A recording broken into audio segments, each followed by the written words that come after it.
आपने ये कहावत तो जरूर सुनी होगी कि कोशिश करने वालों की कभी हार नहीं होती। जी हाँ, आज हम आपने एक ऐसी स्टोरी सुनाने जा रहे हैं, जो एक महिला दिव्यांग होते हुए भी आज ऐसे मुकाम पर पहुंची है, जो अपने परिवार में अपने पति के पैरालाइज होते हुए भी और खुद दिव्यांग होते हुए भी अपने 4 बच्चों का भी भरण पोषण कर रही हैं। और साथ में अगर बात करा तो आपा तमाम जो महिलाएं हैं और तमाम जो लड़कियां हैं, उनको भी अपनी जो शॉप है या सेंटर हम कह सकते हैं इसको, यहाँ पर रोजगार देने का काम भी कर रही है, उनको काम सिखाने का भी ये काम कर रही है। ऐसे में पिंकी तेजान जी हमारे साथ मौजूद हैं। पिंकी जी, तमाम दिक्कतें आपने झेल ली, तमाम समस्या आपने झेल ली, तो ऐसे में आपने ये मुकाम किस तरह हासिल करा? पहले तो सर मेरी सबको राम राम।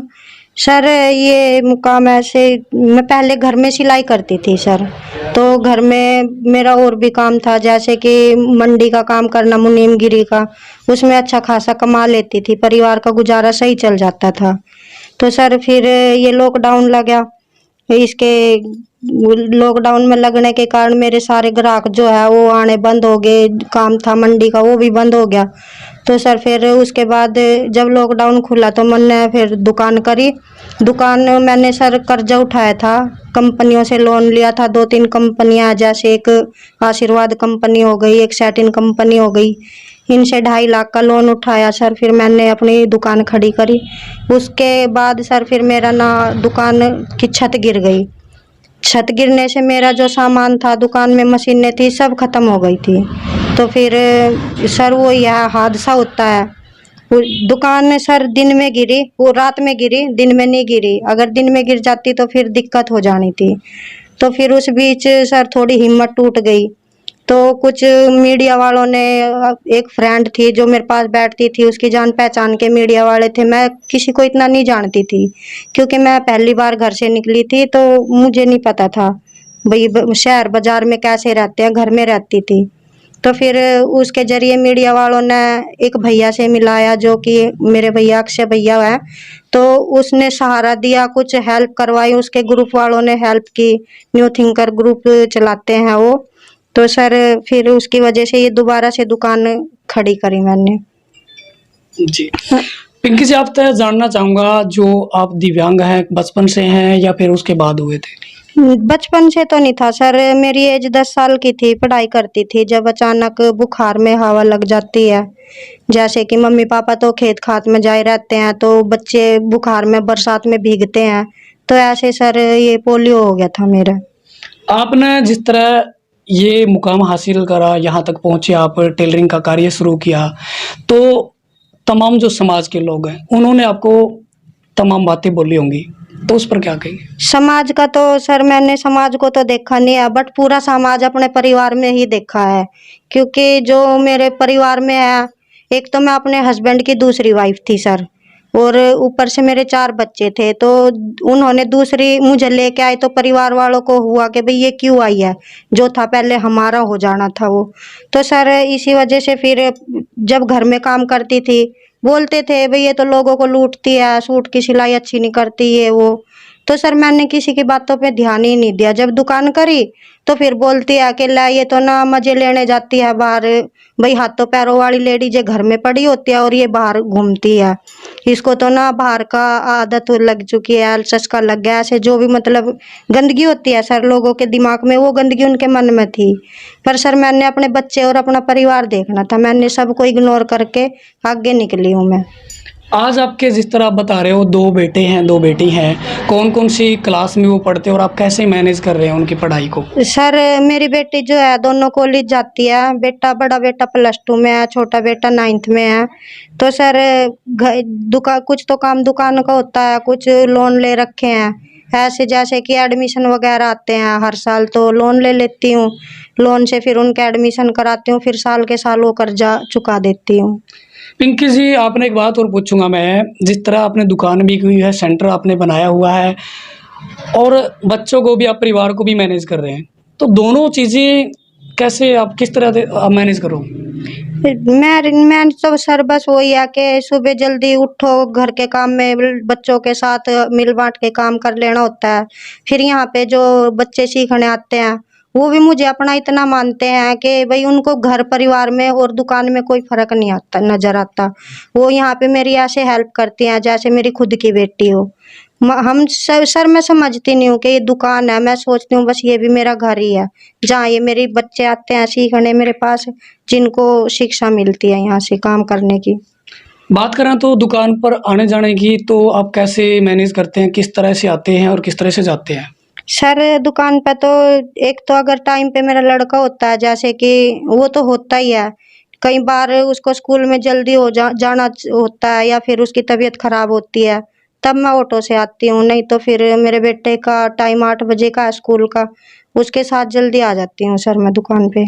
कभी दुःख नहीं हुआ आप लाइफ के बारे में सोच के भी, आपको भगवान ने किस तरह की लाइफ दी है, ज़िंदगी दी है? होता है सर, दुख तो होता ही है।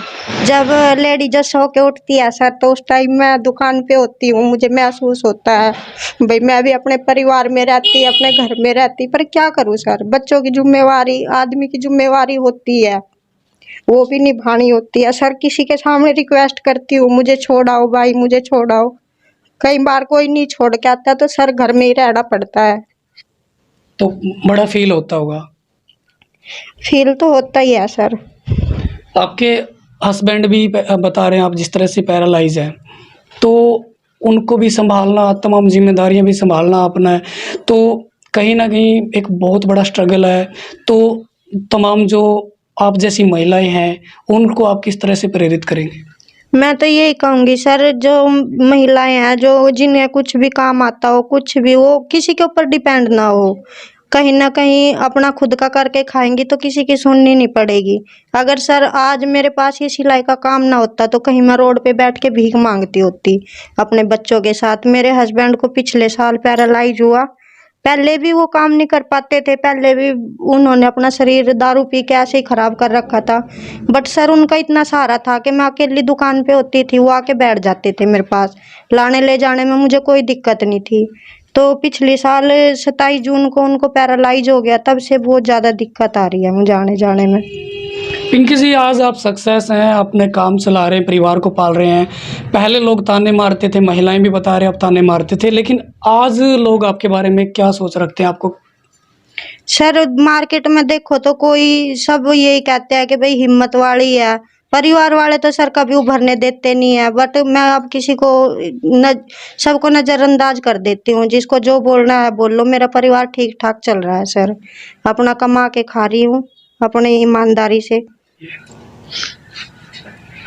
तो आपने देखा पिंकी तेजान जी, हमने आपको स्टोरी दिखाई। ऐसी समाज में बहुत सारी महिलाएं हैं, स्ट्रगल कर रही हैं, मेहनत कर रही हैं और कामयाब भी हो रही हैं। तो बहुत सारी ऐसी महिलाएं भी हैं जो हार मान के बैठ जाती हैं, गलत कदम उठा लेती हैं, सुसाइड कर लेती हैं, घबरा जाती हैं, समाज के डर से पीछे हट जाती हैं। तो उन महिलाओं से हम खासकर कहना चाहेंगे, पिंकी तेजान जी से उनको प्रेरित होना चाहिए।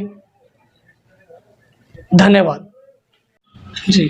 सर अब तो बस मैं यही कहना चाहूँगी, जहाँ मेरी इतनी हेल्प की है, पूरे भारत में से मुझे हेल्प मिली है, तो प्लीज़ मैं रिक्वेस्ट करती हूँ कि मेरे लिए, मेरे आने जाने का जो भी साधन है, बैटरी वाली रिक्शा या स्कूटी का, अगर कहीं से सर हो जाए तो बहुत एहसान होगा पूरे भारतवासियों का।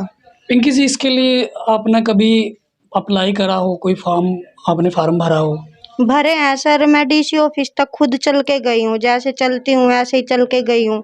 वहाँ पे उन्होंने रेड क्रॉस में फ़ोन किया कि भाई ये ऐसे ऐसे है, तो रेड क्रॉस में भेज दिया उन्होंने। मैं रेड क्रॉस में गई सर, उन्होंने एक साइट लिख के दे दी, बोले कि इस साइट पर ऑनलाइन फार्म भरे जाएंगे। मैं आई असंध सर, तो फिर असंध में आके मैंने हर एक ऐसी सेंटर देखा है, किसी में वो साइट नहीं चली, वो साइट कह रहे हैं ये नकली है साइट ही, वहाँ कोई फार्म वगैरह नहीं भरा गया सर। तो मैं उदास होके फिर बैठ ही गई। 5 सालों से कोशिश थी सर मेरी, भाई मेरे पास अपना कुछ हो आने जाने के लिए, मैं किसी पर डिपेंड ना हूँ। जी।